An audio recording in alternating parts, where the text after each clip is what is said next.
Hello guys! Welcome back to my channel. Alright, Kuya John, pwede bang kumita ng 147% in profit sa Philippine stocks in just 2 days? Pwede po at nangyari po this week. Ikukwento ko po sa inyo kung ano ang nangyari at paano ito gagawin next time.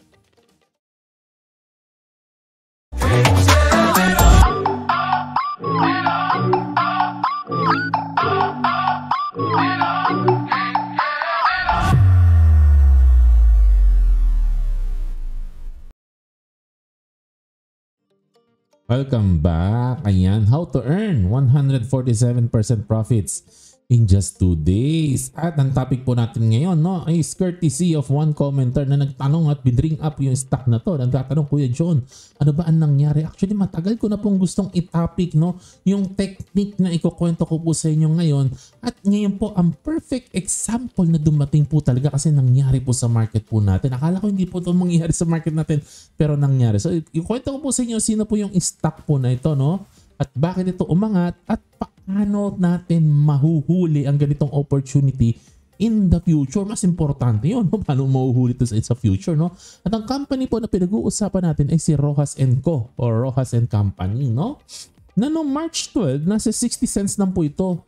60 cents or before March 12, nasa 60 cents, And intraday po, kung hindi ako nagkakamali, intraday ng March 14, umangat po to as high as 151, Kaya lang po, nung the following day, bumaba lang ng konti, nagsarado to nung the following day ng 135, pero it went as high as 151. So, i-compute mo, 60 to 151, around 147%. Imagine that, in just 2 days.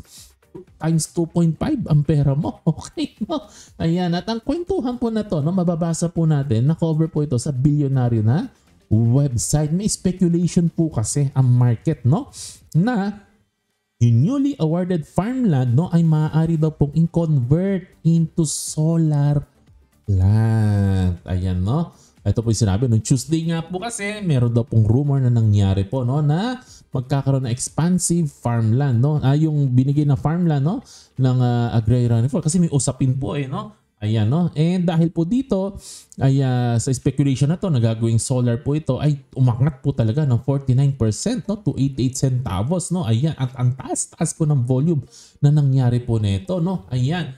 At ang catalyst po nito, kasi nga daw po, didisclose daw po, noong nakaraan, na yung 4-decade na usapin po nila with the agrarian reform, over the 3 haciendas, Paliko, Banilad, and Calaway, ay nagkaroon na po ng kaunting kaayusan. Ayan, the Department of Agrarian Reform confirmed RCI's ownership, over 1,619 hectares. Ang laki pong lupain po nito. At pag ginawa po solar ito, ay tiba-tiba po ito. Ayun, doon na-excite po ang market, At dahil po din sa link po nito, kay MVP, na alam naman po natin, largest shareholder po ang Metro Pacific Group, ng SP New Energy Corporation. So dito na po napagtagpi-tagpi ng mga speculator, na maaaring ito na nga po ang mangyayari, maging solar na po talaga ang pagkalaki-laking farmland po na to, At basahin nyo na lang po, in the rest of the story from the Billionarios website, skip na po natin, pero nag-clarify din po, sa kanilang disclosure po, sa website po ng Philippine Stock Exchange, si Rojas & Co. na nag-comment po sila, dito po sa lumabas na news sa Billionario, at hindi naman po nila dinidira, hindi rin nila kino-confirm. Ang sabi lang po nila dito, pinag-aaralan po nila ang gagawin po nila sa mga lupain po na ito. Ayan, So, paano nagkaroon ng ganitong opportunity na sumipa ng malaki? At yun po ang topic po natin.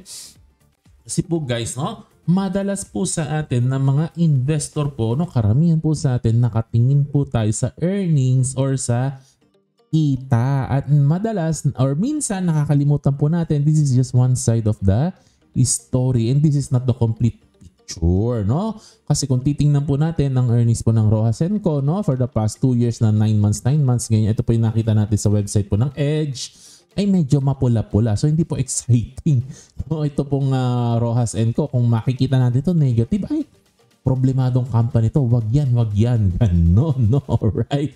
Pero ang nakakalimutan po natin, the other side of the coin, ay nakakalimutan natin itanong, marami bang asset ang company po na ito?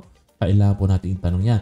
May huge discrepancy ba between the price and the book value of this company? No? Kasi tignan po natin yung current market cap po ni Rojas & Co. 3.5 billion. Pero ito po 3.5 billion po na ito ay nung tumaas na po ang price. This is based on 135 per share na price po ng stock po na to. No? Pero the previous week nasa 60 cents lang po ito. So kung ano po ito, no, last week po, no, before po nagsipaan po ito, nasa 1 billion lang po ito dati. Nasa 1 billion lang po ang market cap. So ibig pong sabihin, 1 billion something, no? Ibig pong sabihin, kung meron ka more than 1 billion pesos po, no, pwede mo na pong bilhin ng buong buo si Rojas & Co. Okay, no? And kung titingin lang po natin yung annual report, no, yung mga land holding po nila na sinasabi po sa Nasugbu, Batangas, na 2,494 hectares, ang appraised value ay around more than 9 billion. Ayan, kung titingnan pa po natin, may iba pa pong mga asset po to, no, mga real property, no. Dito 500 million dito po sa baba, no, sa Legazpi daw po ito, no. Ayan, no. At ayan, may mga sinasabi pa po sila dito, 288 million, 1.85 billion, at kayo na po ang magtagpi-tagpi. Ang laki-laki po ng kanilang position sa real property. Ayan po, no. At kung titingnan po natin yung price po nito, ang baba po, no. It went as low as na around 40 plus cents lang po sa market, no. Pero kung titingnan po natin ang book value nito, sorry, natakpan po ng logo ko, no.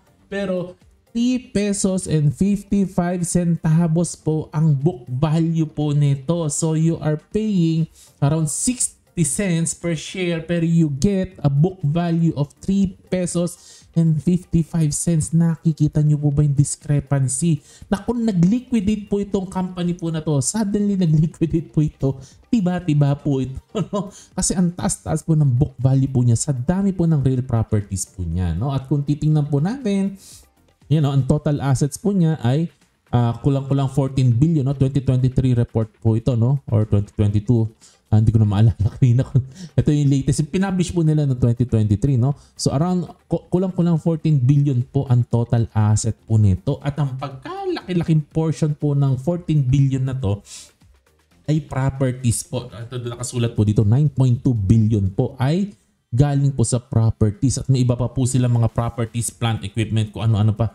So solid po ang balance sheet po nito. Solid, no? Ang liabilities po niya around 5 billion lang po, no? Yan, 13 billion, and karamihan po dito ay properties, no? At 5 billion na liabilities, no? So ang equity mo ay nasa 8 billion mahigit. Imagine, no? Mabibili mo yung buong company for 1 billion something, and then ang total equity niya is 8 billion something. Ang laki po ng discrepancy po, no? Ayan, ito po ay ang paboritong gawin po ni Monish Pabray. At yun po ang gusto ko pong i-share po sa inyo, no? Mahilig po siyang mag-invest sa mga tinatawag na sleeping giant, natutulog na higante. Yung company po na pagkarami-raming asset na sa kasalukuyan, no? In the meantime, ay hindi po masyado na-utilize ng company, no? Ayan, kaya mura, no? And hindi po masyadong kumikita o mababa ang kita o minsan negative. Yan ang hilig niyang bilhin. Maraming asset pero yung kita ay hindi po exciting. At dito po talaga kumikita ng malaki si Monish Pabray, no? Meron po, naalala ko po, no? May nabasa po akong story sa kanya or sa kanya mismo, no? Kasi madalas ako nakikinig talaga, no, kay Monish Pabray. May nabili po yata siyang isang stock, no? Isang company sa India, nag-invest po siya sa India. Kaya siya napa-invest, no? Maliit lang yung kinikita ng company. Kaya alam, napansin niya, ang dami-daming lupain daw po, ang dami-daming property nung company po na yon. At kung i-compare niyo yung price na ibibili niya doon sa company versus sa dami ng asset po talaga, ay talagang panalo daw po, no? Multiple times higher yung assets po ng company, no, compare sa price. So binili po niya, no? In one day daw po, bigla na nagising yung management, ginamit nila efficiently yung asset at nagkaroon ng magandang income, at yun sumipa po yung presyo po ng stock na yun sa market at kumita po ng malaki si Monish Pabray, no? And meron din po siya isang sikat na investment, no, na madalas niyang kinukwento na nag-invest siya sa isang oil tanker na stock, no? Yung tanker, yung nag-haul, yung naghahatid ng langis, no, from one point to another, no, gamit yung mga tankers, no, sa dagat, no. So may pagka-cyclical po kasi ang ganitong business kasi minsan po, no, ang presyo ng oil mura, minsan mahal. So cyclical po 'yan. Nadali niya po, no, na bagsak po, no, nasa lower end po ng cycle kasi yung company na to, no. So negative yung earnings, nagbi-bleed po talaga. Nagbi-bleed ng cash yung company at talagang wala pong negative ang kinikita. Kaya bumagsak po yung presyo ng stock. Pero napansin niya, ang daming asset.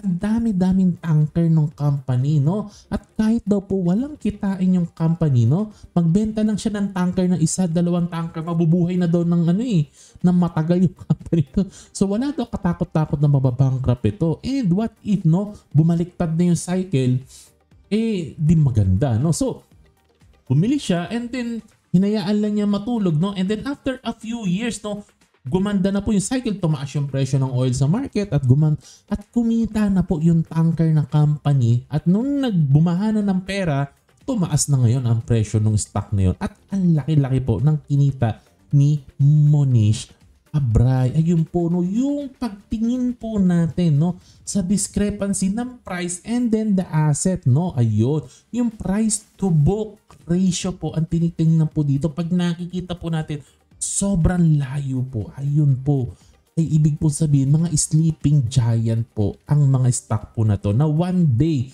nag-aantay lang po ito na ma-unlock yung value po, no. Kasi what if binenta yung asset na yun, no? Lalo na kung nakikita nyo mataas yung quality ng kanyang asset. Halimbawa mga lupain talaga, no? Minsan pa nga hindi pa na-appraise yung lupa, no? Panalo na What if na-appraise pa? Yun, yung mga ganun po. Minsan may mga ganun po Ang daming lupain, no? Minsan maraming cash yung company. At minsan hindi lang po napapansin kasi maraming investor nakatingin sa kita. Nakakalimutan tingnan, may natutulog pala na asset. Ayun po, no? Pero paalala ko lang po sa inyo, mahirap pong gawin ito kasi posibleng abutin ng taon. Ilang taon bago ma-unlock ang value ng isang stock katulad po ni Rojas & Company, no? Ang sabi po dito, dekada na ang kanilang usapin with the agrarian. So, imagine mo kung noon mo na nang bili, hindi mo naman alam kung kailan mareresolve ang issue na yan. So, ang hirap pong gawin po nito. So, this strategy might work. Maring maganda po talaga, kumita ka ng malaki, no? Pero pwede rin po matulog ang pera po ninyo dito ng matagal na panahon. So, para lang po sa akin, mas practical pa rin po na mag-dividend investing na lang po tayong mga common na investor. Although slowly but surely, mas safe naman po, no? Mga ganitong strategy, iwan na po natin sa mga expert katulad po ni Monish Pabray. Kasi medyo mahirap po itong i-execute. Baka hindi po natin kayanin pag sarili po nating pera ay ini-invest natin sa mga ganitong sleeping giant. Yan lang naman po, no? And kung interested po kayo sa dividend investing, manood po kayo ng aking dividend investing course. Hanggang dito lang po ang ating kwentuhan for today. Basahin na lang po ang ating mga disclaimer. Yan, like, subscribe, share, hit the notification bell. Kwentuhan pa tayo sa comment section. To God be the glory. Happy investing. God bless po sa inyo. Bye-bye.